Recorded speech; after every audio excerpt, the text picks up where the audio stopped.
Yo, what's going on, everyone? Welcome back to another edition of On The Spot. I will make it very easy for you lot. If you wanna skip to what we're gonna talk about, there's gonna be a timestamp, yeah? But I do need to get something on my chest, so click it now if you don't wanna hear it. All right, cool. It has been a while, to be honest, that I have been here with my brother Sanch. If anything, I won't lie, it's been a lot of me, it's been a lot of my fault, I say. So I do apologize for the lack of videos, the lack of content, but I like to think that we can all put that aside. We can just move forward. My brother Sanch, if you don't know, now you know. Field of play, him, T4, they've started a little thing and it's going very well. You should check it out. I'm gonna put a little sign in the description, sign in the comment section as well. Check out my brother's content because, no, of course, bro. He's doing his content. He's actually doing very well as well for beginners YouTube channel. But yeah, man, it's been tough time for everyone, to be honest. A lot of situations have happened in the last 3 months. But like I said, if we can move on to keep talking about football. We back up. That's right, baby. That's right. Let's just move on from it, man. Without further ado, let's just get cracking, man. For you, man, that skipped, you skipped, so I ain't gonna cuss you too much. But we're gonna get started, man. We're gonna get straight into it. Season's just about done, really. Unfortunately, you know what? One of the episodes that we have to do in the future is about the predictions that we did. We're in trouble, bro, because I watched that video that we did. Hey, we're in trouble. I'm in trouble. It's cool though. It's fine. I forgot about it. I said some outlandish things about outlandish, bro. About my club, my boys, Man United. That's yeah? you, boy. Oh no, I'm finished, bro. I'm finished, but that's fine. Even man, I didn't cover myself in glory either. But someone said Joy's gonna lead the league in assists. But I ain't gonna say. No. I ain't gonna hit him too much. I ain't gonna hit him too much, man. Come on, man. Free the real, innit? But we're going to talk about Ronaldo, man. Less about Man United itself, more about the man in the mirror, man. Cristiano Ronaldo. I want to say second, third top goal scorer in the league. About 24 goals in the league. 37 years old. Yeah, amazing. Whatever kind of thing. Unfortunately, his goals weren't enough to lead this team up the league, and we are where we are. We're sixth, basically, innit? I guess the question I have to my brother today is, I'll let you start. What do you think the future holds for my man in terms of, you think he's gonna stay, you think he should stay, you think he should leave? What clubs maybe are out there that could have a man of his services? Like, what are you saying for the man's future, man? it's a weird one, bro, because if I was him, I'd run a million miles away. But the problem is, I don't see where he's gonna go. So for me, without sounding too disrespectful, this is Ronaldo's best bet in terms of a top club, in terms of for me, he doesn't go anywhere else, in my opinion. He's a striker next season. Pardon? He's our striker next year. I believe so. I feel sorry for him because he has to play a competition he's never played before, and it happened to be with us. But yeah, bro, honestly, I would,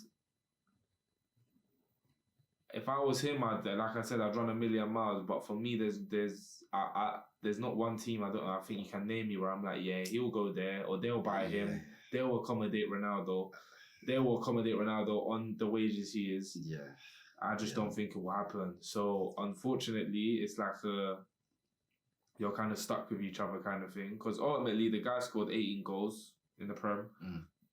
I think 24 overall, which is unbelievable. 37. But I'm 37 years of age. But on the grand scheme of things, I think it's been a detriment to our team. Ultimately.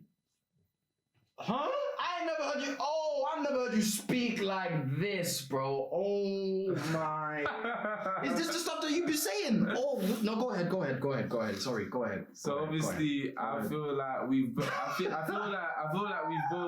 I missed you, bro. I feel like we've both been a detriment to one another. Jeez, so it's like, yep. And ultimately, it's led us to sixth. The numbers don't lie. Yeah. he's not to blame, and it's ended up in a case where thank God we have him, because if we didn't, we'll be in an even probably worse position. But I do believe the signing shouldn't have happened. I feel like Ole was setting up in a way which is the complete opposite to setting up with Ronaldo up top, and it's just completely backfired. He's come in, and it's a very specific build for you to play with Ronaldo up top. And if you're going to do that, you're going to be successful because the guy's going to get you so many goals. Yeah. But if you're stuck in two minds or whether to go left or right with that and with Ronaldo in your squad, and that's my worry with Ten Hag next season, you are going to be stuck in a middle place that you don't want to be stuck in. You're going to be stuck in a place where, do we play him? Do we not play him? Do we drop him? What's the feedback going to be if we drop him? Can we press with him? Can we not press with him? Can we build up play with him? Can we not? Like, it's just so many questions where if you're not going to play to Ronaldo's strengths, you're not going to play just for Ronaldo, there's going to be a bigger question mark. And Ole found that out. So it's like, it's a very weird one because the guy ultimately has scored 24 goals for us. But at the same time, I'm like, detriment to us though. In a way, yeah. I don't know how harsh that sounds, but it's just, I think that's but it's like, no one's gonna have him, no one's gonna take him personally unless he's going China or America, and I don't think he wants to do that on that money. So his best bet is staying at Old Trafford and hopefully having a better season next season as a collective. Okay. So personally, if I was him, I'd look to leave. Because I think he's probably walked in and gone, oh my God, like, this is not the club I left however many years ago. And like I said it the other day, if he did one thing was shake up that dressing room and set the standards for how it should be, then he's done more than enough. But like I said, I don't see anyone wanting him or anyone buying him. So ultimately, I do think the solution is to see out the remainder of his deal at United, which will involve Conference League or Europa League football, which is an embarrassment on my man because he's missed the Champions League. So that's crazy. Yes, that is ultimately my thoughts on it. But I see. I just want to ask a question, I guess, before I talk about his future, I guess, and what I see of it. Without his goals, I'm very, very, very confident that Man United don't even crack the top 10 in the league. But then if that is the situation, how can you say that the man is a detriment to how this season has gone? I think the way it's turned out, I don't know if you can say that. I think the way it's turned out, we've obviously it's a deeper conversation. I guess it's a deeper conversation because I feel like as soon as Ole signed him, I feel like that's where he lost his job. I think, I do. So it's like, if Ole continued with the way he was going, obviously we didn't envisage what was going to happen with Greenwood, so it might have gone left regardless. But I just feel like that was the first step in just it falling apart. I guess so. That's nothing against Ronaldo, by the way. It's just with Ronaldo up top, you got to set a certain way. You got to play a certain way. Right. That wasn't the way Ole wanted to play anyways. So that's why I went left. And then after Ole left, thank God we had him because it's like Ralph has come in and been a car crash. So you're like, thank God we had Ronaldo. Thank God he came in because if we didn't have him, God knows, like you said, God knows where he will be, where we will be because it's just, bro, it's been a joke. Honestly, bro. In terms of where I think the man's future is, like I said, if I was him, I'd run for the hills, man. This United situation is even though it's a nice little nostalgic feel to it. That's what the Princess Comeback kind of thing. It's just one of those things that it's been too good to have been true kind of thing. You know, he was going to fire us up, win the league. It was all going to be sunshine and rainbows, and that's obviously not happened. If I was him, like I said, I would run like as far away as I can from the situation. If I'm being so honest as well, there's only one club in my head that could accommodate the man's services, the man's pockets also, and that is PSG, you know. Mbappe looks more and more every day that he's at the door. Real Madrid's team is getting stronger. Obviously, they've got Rudiger coming through in the... How about Real Madrid? Back to Madrid, I don't see it, you know, only because you see it the way Benzema's just firing kind of thing. Like, he's done so much for Madrid already. I don't think he's a guy So you think Ronaldo, Messi... That's the thing. I can just see it as like a perfect kind of storm. And it's a thing where as well, that club is very, very, very desperate to rule Europe kind of thing, innit? So now if they have a superstar of the magnitude that Mbappe is leaving effectively for free, they're going to have to like retaliate in the best way that they can. And what way is that than to get what has been, I guess, the best player in the world for the last 15 years or whatever, and pair him with his rival over that kind of time span kind of thing. I think that's just I don't know how that would be a match made in heaven, especially with Poch. I don't know if he's the right gaffer for that kind of situation right there. But if I was Ronaldo's agent, I'd push him towards there, man. Playing in France, as we see with Messi, apparently it's not easy from what I've seen, you know. But if there's somebody who's going to dominate another league as easily as it is, he'll score another 20.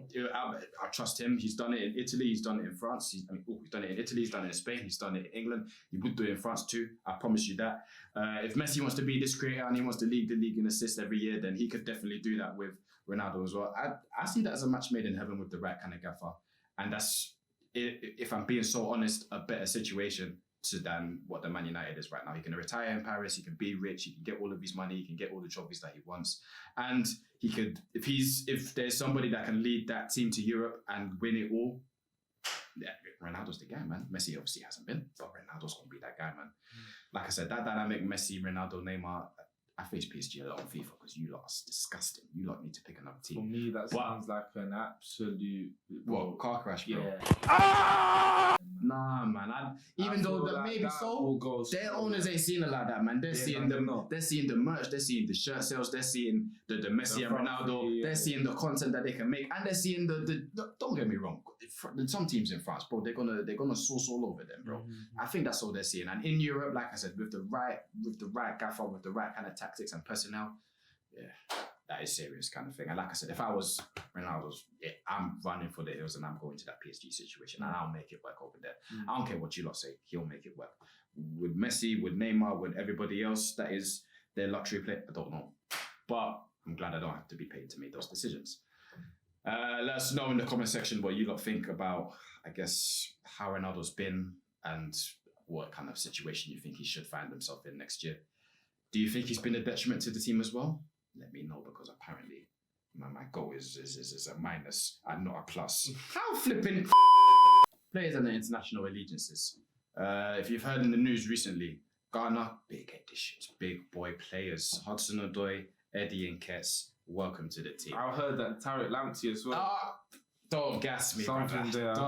Don't gas me. We know a few months ago as well in the AFCON, Ademola Lookman changed his allegiances to Nigeria, obviously with Zaha, Ivory Coast. You get the idea, you get the gist. I guess what we're going to talk about today is, should more players follow suit? Should more players just kind of stick to what is the norm and just wait for like an England or a Spain or Italy to call you up? Who went first last? You went first? Yeah, bro. I'll start. I'm for it, man. I'm not gonna lie. I think that unless you're really, really that good where you can essentially just kind of walk in to England's 11, I think you should always look to play from the country that you originate from, you know? I feel like, number one, you get the most love from that kind of fan base. Obviously, Hudson-Odoi, Nketiah, and specifically, when they go Ghana, when that World Cup starts popping off, you know the Ghana fans, they're going to love them up for making that decision and being brave enough to stand up to that and stinky Ghana FA. You lot are criminals for making it be this long. A lot of fans are going to love you up for that kind of thing. I think, in general, for yourself, the kind of sponsorship that you can receive, the kind of benefits that you can make for your career, the money that you can make just for playing for an African team, yeah, that's serious. You know, ask Alex Iwobi about that. He changed allegiances to Nigeria and now he's caking. He's doing very well for himself, even though Everton are not getting relegated in it. But he's doing very well for himself. And even then, that's international football, man. You can't say no to that, man. Yeah, it's not as fancy as, you know, England are playing a friendly and then maybe you go to Italy and that you go to And even though you go to Denmark and you play decent teams, yeah, especially in Africa, maybe you don't want to go and face South Sudan in a friendly and that. I hear that, cool. But winning an international competition for your country, there's really nothing like that kind of thing. Ask Mane about it, ask Salah about it, who are the stars of their country. If you are a star in Africa, trust me, you can make it wherever you want to go. It's not a thing where you need to play for England, for you to have a career, for you to play for all these big clubs. No. You play well for your African team. You play well in your club level. I promise you, you go wherever you need to go. And do you really think this England love you? They don't. I promise you they don't. Because let them find another player in your position who's better than you. It's over for you. Whereas if you come play for Ghana, yeah, you can be a little bit meaty, but you know you're still going to get that recognition at your club. Ask Jordan Ayew, hey! How much more can you stay? All my life, Jordan Ayew is the stinkiest striker I've ever seen in my life. But he plays for Ghana every time. And he never plays well for Ghana either. But he knows when he gets that call up, yeah, I've got at least another chance to shine and show the world why I'm shit. But cool, it's fine. It is what it is. You know for at least Gara, you're going to always have a chance to play and most likely ball out, unless your name's Jordan Ayew. My bro, do you think that more players should kind of follow suit and go to their countries of origin, or should they just do the norm? I'm going to play for England, I'm going to wait for Spain, I'm going to wait for this country to come here. On a personal level, I just can't see how I'll choose anyone but Colombia. If you was in a personal level. But it's just like, some people have different ambitions, innit? Some people, the thing with the Englands, the Frances, France, I even forgot about them as well. All these nations is that they're always at a major competition, right? Unless it's the what's that little group thing that they can't, the recent thing, I can't remember what it's called. Yeah, unless it's an absolute shocker, then they will always be at a World Cup. Yeah, they will always be at the Euros. And if you can play for France or England, you have a great chance of winning the Euros or winning the World Cup, which is probably beyond anyone's dreams. Of winning the World Cup is probably beyond anyone's dream. Oh, but unless you're that guy, unless you're a Pogba, unless you're so you look at Pogba and you're probably going, he's played the right decision. Yeah. But then I feel like you have to judge it, bro. It's always a balance on these things, because if you're from, with all due respect, if you're from, I don't know, from even Egypt are never gonna win the World Cup. Fair enough. It's just not gonna happen. No, it's not. I don't care how good the season's are. It's not. But you can win the AFCON. That's big. Which he nearly did. And ultimately, what do you get greater satisfaction out of? The greatest satisfaction is probably getting Egypt to a World Cup. Forget winning it, getting to it. So it's just like, but then you've got France, and then you might be able to win it. But then it depends how you feel towards France. Exactly, bro. Mane do you feel strongly towards? Because at the end of the day, I'm English Colombian. I feel. Don't get me wrong. I feel very strong for Colombia, much stronger than England. But if I was to play for England, would I still feel strong for England? I will. Okay, because it's like you're still playing. This is where I've grown up. This is where I was born. So it's not gonna be nowhere near as strong for Colombia, but it will still be strong enough for. So it depends how people look at it, bro. But for nations, like I said, it depends on the nation. For nations like Ghana, for Nigeria, for all these nations, like what you said with Lookman, like what we're seeing with Nketiah, with. Even what France England, it's not France. Like I get the whole England thing. They've done well recently, getting to finals and Jamaica as well. I'll shout you lot as well. Jamaica as well, and semi-finals and all that. But England, like it's not really. I will always say, and then like you said, the love you get. I can only talk again on a personal level. Like I can only imagine being a Colombian international, and it's just crazy. The love you get back home. That's second to none. You can't even describe it. So it's like when it's a big nation and you're from a big nation, i.e. Nigeria, i.e. Ghana, i.e. Colombia, i.e. Ivory Coast, where you can actually do something, where you can actually go to a World Cup and even maybe not win it, but you can make some noise. Because look what Croatia done. So you're like, you never know. Exactly. But like, when it's a nation like that, I will always say you have to go with the nation you feel just stronger for. Exactly. Because are you gonna pick England? There's no guarantee there of even getting to that. And that's what I'm saying. Like, unless you're that guy. Unless you're that guy and you're playing for France or Germany or Spain, you know what I mean? Then I'm not really for it. Like, for example, in Ketia, bro, he's wanted to play for England. He'll get 1-2 caps and then never wanted to play for England. I'm saying. I'm sitting there and it's not about, they might even get more caps, but it's just like, are you going to win the World Cup with England? You might. There's no guarantee. Are you going to win the Euros with England? You might. There's no guarantee.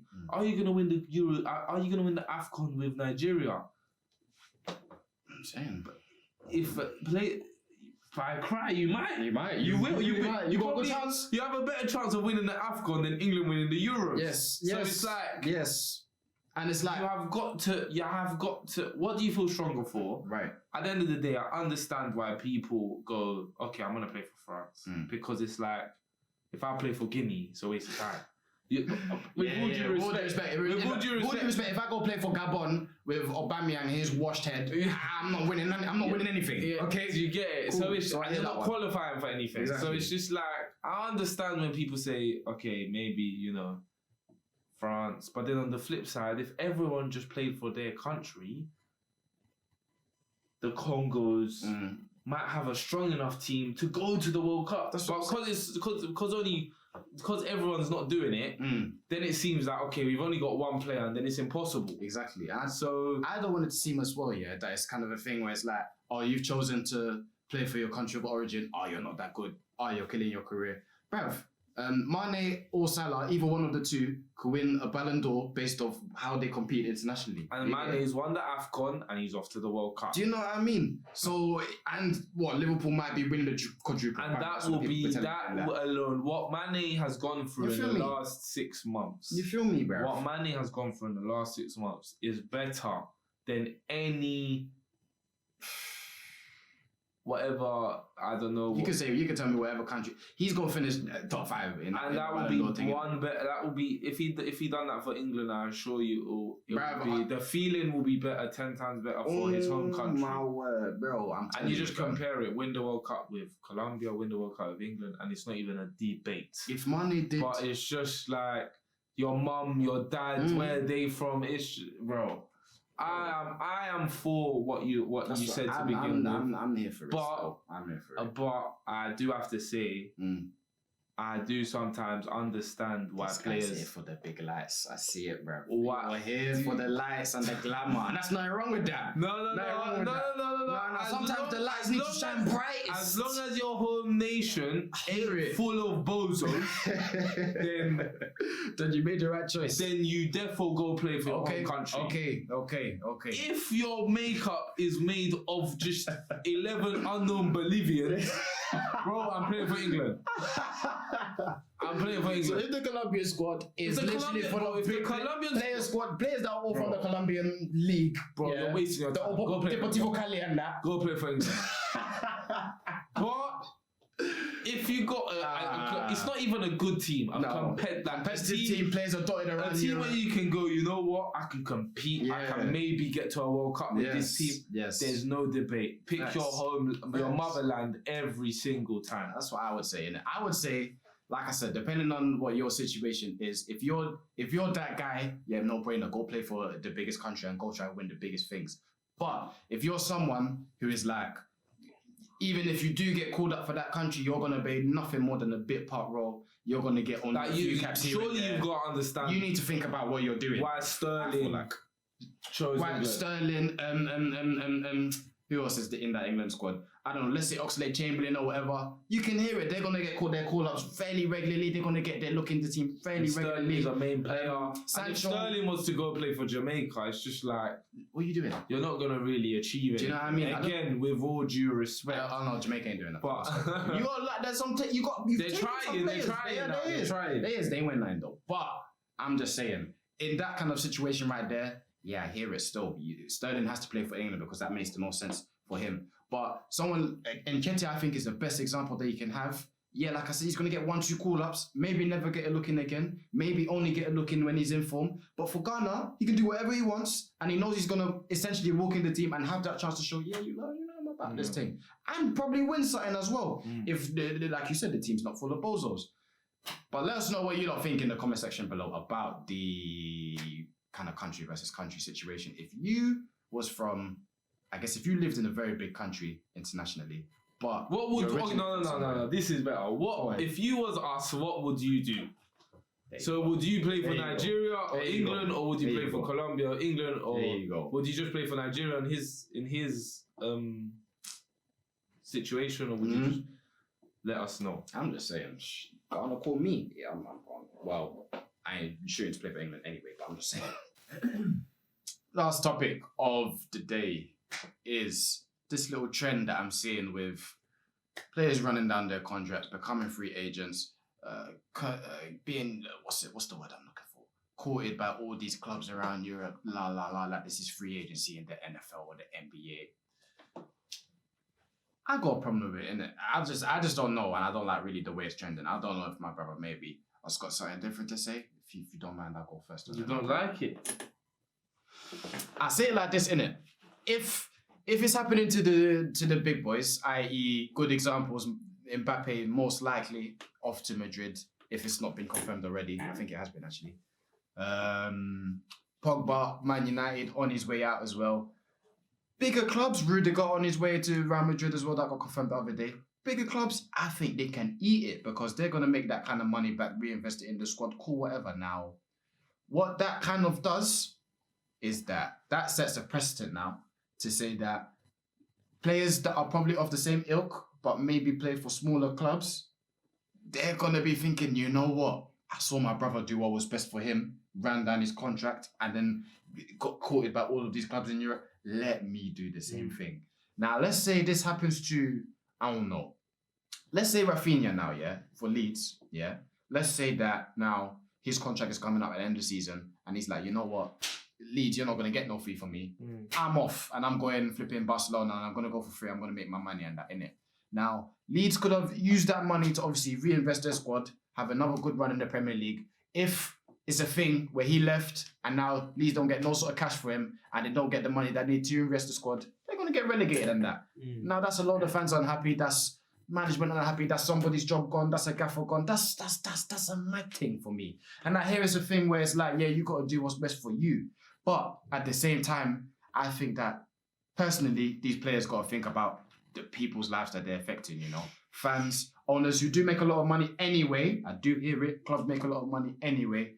But I just think it's crazy, you know. And maybe it's a thing where it's because I'm not used to it. I'm not the biggest fan of change directly, innit? But if it's a thing where it's like you make your money, the club will make its money, and especially if it's a smaller club, they can reinvest their squad and do their thing. All right, cool. Everybody has won. But if it's a thing where you have won and you've basically messed around everybody else when they're not in a position to really, really eat it like that, I have a problem with that one, innit? I don't know how much you agree or disagree. That's me, though, innit? Bro, like with the conversation before, everything's just like balance, bro. Ultimately, because I see. Like you said, the guy gets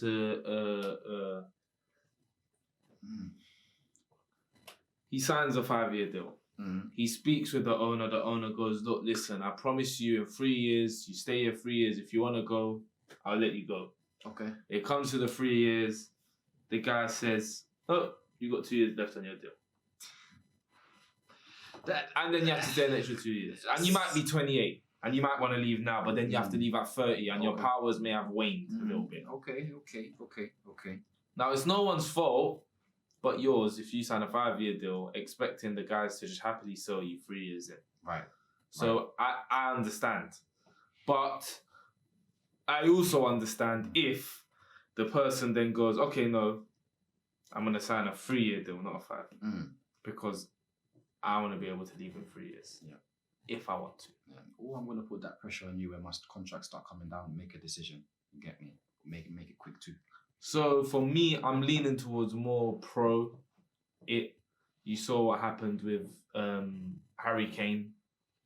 I just feel very sorry for players when They want to move and they can't get it. At the end of the day, these are human beings. Okay. Harry Kane's probably thinking, I'm getting on, I want to retire with trophies to go along with my goals.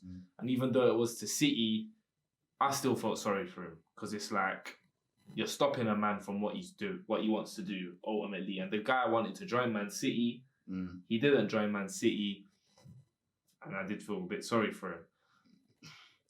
That's fine. Do you get it? But I don't have that sympathy for on a more human level, but I do hear it. There isn't no sympathy because the clown signed a 6 year That's what I'm saying, expecting Daniel Levy to go. Sorry. But part of me does go, you know what, I feel sorry for the guy. I wish he he got his move. Okay. But he didn't, which is his fault. But ultimately, at the end of the day, if you want the best or the greater good for your career, you leave. Look at Erling Haaland, what he done with Dortmund. Yeah, I'll sign your 5-year deal, but you put a release clause that goes active. Be smart about it. That's what I'm saying. Be smart. And I've read a report today. He signed a 5-year deal with City. Apparently, after 2 years, he's got €150 million release clause. Boy, so that's the new trend. I don't know. People had to find a way of getting out of football clubs because ultimately, unless if you're a top player, do you really want to stay at United in this case, as of now, do you really want to stay at United for 5 years? Do you really want to stay at City for 5 years when you can join Bayern, Madrid, Barcelona, Liverpool now? You're probably thinking, and because City haven't got no history, they're like, City's all well and good now because I'm going to win the league. I'm going to have a chance at the Champions League. I'm going to win loads of cups. I'm going to score loads of goals. But it's not a Barcelona. It's not a Real Madrid. It's not one of them historic. So they're like, okay, I'll join City, no problem. If I'm 22, I'll sign a 5-year deal because at 26, 27, I'll run it down and I'm off my pot. Because within that contract, by Christ, City ain't selling you. Do you get it? Yeah. No. So you're gonna have to do a Leroy Sané, run the deal down, and then get a quick. You can sign Sané for £30 million. All right. Let me put you in this situation, right? Let's say you're of that ilk, but you play for Brentford, bro. Now, like I said, you saw your mate Sané do his thing, but he plays for City. You don't play for City. It's still the same. You're probably better the same concept. So you do that to it's Brentford. still so for example, you will never know. You go to Thomas Frank. Thomas Frank says, "Look, I'm Ivan Toney. I'll sign a 5-year deal. I'm 25. Yeah, but we're small little Brentford. Okay. If Arsenal come in for me, okay. If a Tottenham come in for me, if even a Villa come in for me." I want that opportunity. I'll ultimately want that move. But if you let me run down my deal until 30, at 30, no one might want me. So if at 27, Arsenal put in a bid for me, I don't want you to stand in my way. But the problem is, there's no guarantee. They might say to you and turn around and be like, okay, Tony, sign a 5-year deal. Let's shake on it. If Arsenal come in for you at 27, you're gone. That's all well and good. Alright, cool. That's all well and good. But by the time Tony turns 27 and Arsenal come in for a bid that's 5 million short, the Brentford owner might go, see you later. Yeah. I don't want to sell you. So Ivan Toney's got to take care of himself and say, okay, so if that's how you're going to be, give me a 3-year deal. Because in 3 years, I'm giving myself 3 years to sign for Arsenal. I'm giving myself 3 years for Arsenal to bid for me. And if in 3 years they don't, we sign a new deal for another 3 years at Brentford. That's fine. Because I've let myself down. Right. I've not been good enough for Arsenal to come in and bid for me. Right. So by the end of the 3 years, Brentford, let's sign another deal. Okay. But ultimately, Ivan Toney can't take my man's word because he might say, you know what, you're not going to Arsenal. I want you for the duration of your contract. Okay. I hear it on that front, but at the same time as well, who it affects.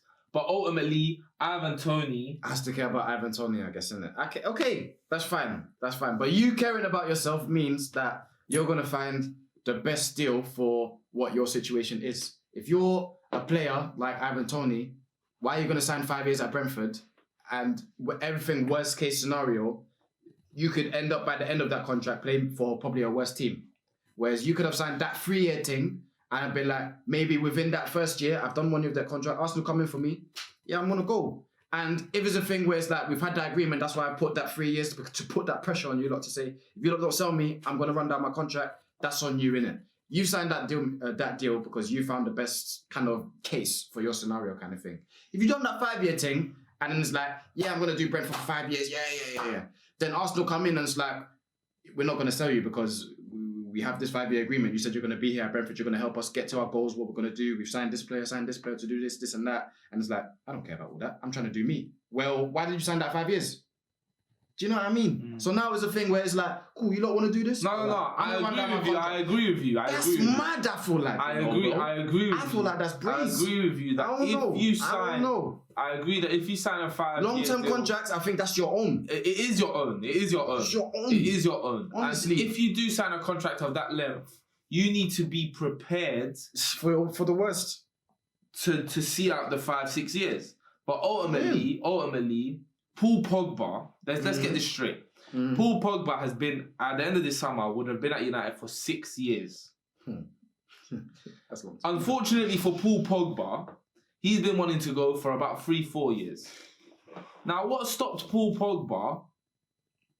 He's probably sat there and gone, more full Pogba, by the way, because he's gone Mourinho, Zlatan, back at United.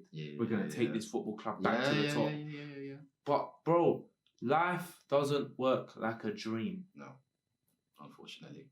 Coming from the most romantic man I know in this life. No. I've learned my lesson the hard way. But life doesn't work like a dream at times. So that all sounded well and good at the time because Mourinho's coming, Zlatan's coming, I'm the world record fee. We're going to take Man United back to the top of the world. That's what Pogba was probably thinking. I don't want to go anywhere else. I'll be at this football club for 6 years. And if I'll sign a new deal in between that. But he didn't envisage Mourinho's going to call me a virus. Mourinho's going to castrate whatever the word is for Scott McTominay. He never saw that coming. So he's now 3 years into the deal thinking, I've got 3 years left here and I don't want to be here. If he just signed a 4-year deal, Pogba would have been in Madrid 2 years ago. Yeah, you're right. So players have to start thinking, I need to sign 3-4 year deals. No. And that's what Mbappe's going to do. You think if Mbappe signs for PSG again, he's going to sign a 5-6 year deal? Bro, no chance. Even that leak that came out, it was 2 years, bro. Exactly. That leak that little came out. If Mbappe signs on to PSG once again, he is not going to sign a 5-6 year deal. Because he knows if he does that, Nasser is going to keep him for the 6 years. Yes, he's not going anywhere. So he says to PSG, okay, you want to keep me? You only have me for 2 years. He blows out at 24, 25 in his pomp. Happy days. Okay. So I can't look down on it. I can't go, you know what? I can, man. Whatever. I can. Unless your situation is very unique, yeah. I'm sorry. You make too much money to not have the people around you that's gonna put every sort of scenario of a situation in front of you, innit? You can't just be looking at a situation and thinking, oh, this is going to benefit me on the pitch. My bank account's going to be looking healthy. Then 3 years down the line, you're like, oh shit, I still got 3 years left of my contract. I'm not really going to be able to get out of this situation, kind of thing. I'm sorry. Yeah, it's tough for me to be sympathetic. Running it. You really should have all of that information. Running it down is a bit, you know. I think that's crazy. It leaves a sour taste because like Pogba's ran down his deal. We ain't got a fee for him. Thingy's ran down his deal. You ain't got a fee. But top clubs can eat it. Top clubs can eat the smaller club and that precedent is going to be there. I hear that, but then the smaller club has to say, okay, Arsenal have bid 30 million. I'm not going to be ridiculous and block that for Ivan Toney. Because that's what clubs do. Clubs go, okay, no, you've got 3 years left. I don't want to lose you. I've just been bid. They've just bid me £45 million for you, but I'm still going to reject it. You're gonna get run down. No, fair. So there's got to be a compromise. And the club goes, you know what, Ivan Toney? Okay, cool. I will not let you go for anything less than £30 million. If they hit £30 million, you're gone. Then that's fair. All right, cool. But some clubs like Daniel Levy, apparently they bid 100 million. What are you rejecting that for? Are you What right? are you rejecting it for? Just take the money, get rid of a player that doesn't want to be there, Rebuild your squad and nicely, build the money with the 100 million. Maybe add 100 million of your own P, and then you've got a 200 million pound kitty to start again. Literally. Whereas now you have to deal with it and lose Kane anyways in a year or two. You could have had that 100, Bro, bet. sometimes there's got to be a middle ground. I hear that. All right. Before back camera that. Let me. What about this scenario, right? You know the Dembele situation in Barcelona. Yeah. All right. Cool. Big club now, but you know their financial situation mad in it. Cool. They probably even want him gone because of the wage situation that he's on. I want to say he's on 300 plus bags anyway. But they're in a situation where, in my head, I think from looking at the situation outside looking in, he's gone, kind of thing. Now, Barca ain't gonna get that fee for him that it seems like they desperately need to keep their club competitive and, from what it seems like, alive, kind of thing. How do you feel about the situation on that front there? When he could have even left in Jan and they probably could have got a little sign for him, but he was long in it, bro. He was long in it because he wanted to do this. I'm not let me go around all this clubs and that. Let me do me. Do You see, I think in that situation, he's moving a bit crazy. No, I'm not gonna lie. Me, Ousmane Dembele, what Barcelona do and have done with their finances is none of my business. I hear it. And you've treated me like a wagon. So on top of that, it's not like I'm Ansu Fati or I've come through the La Masia, all of that. You've treated me like a wagon. Now you want to get peace from me? No, I'm going to run down my thing. Because when they run down their thing, they get more weekly. I'm going to look after myself. I'm going to have a host of clubs after me. I get to choose who I go to, not who bids the most. Fair. So for me, I've got to be like, you know what, Barca? I don't care what you've done with your finances. I'm not Barcelona's biggest advocate. I don't know. I'm gonna look after myself. Cool. Straight up. Cool. I don't know, innit? I hear you. It's mad. Especially when he's like, I'm just trying to make the best decision for me. Like, I love this club. I want to do. Don't scream. You love the club. You love the club. You would do the best situation that works out for both of you, not just for yourself. That's what I'm saying, innit? No, 100%. All I'm saying is, in situations in football, I feel like everybody should win, really and truly, no matter how big your club is. You like to find a situation where both of you can eat off of what the money that is being talked about. But if you're just looking out for yourself, I hear it, but you're moving crazy. I feel like in it. Let me know in the comment section below how you feel about how the free transfers have been working out. Do you like it? Do you like the way it's trending? Do you not? How do you feel about release fees and that? To be honest, I don't really mind them, to be fair. If they can be negotiated and whatever in it. But let me know what you think about it in the comment section below. But that is on the spot completed. It has been a while. Like I said, apologies from like I said in the intro, but we're going to keep it going. We're going to try and keep this going as often as we can. I want to say we're recording today on Thursday. If you get this on Saturday, I've done very well. I've done so well, honestly. But like, share, comment, subscribe, all that jazzy stuff. For my brother. Hit the bell. Hit the bell as well, so you know when the next video is coming. But yeah, man, thanks for rocking with us. We'll catch you in the next episode, man.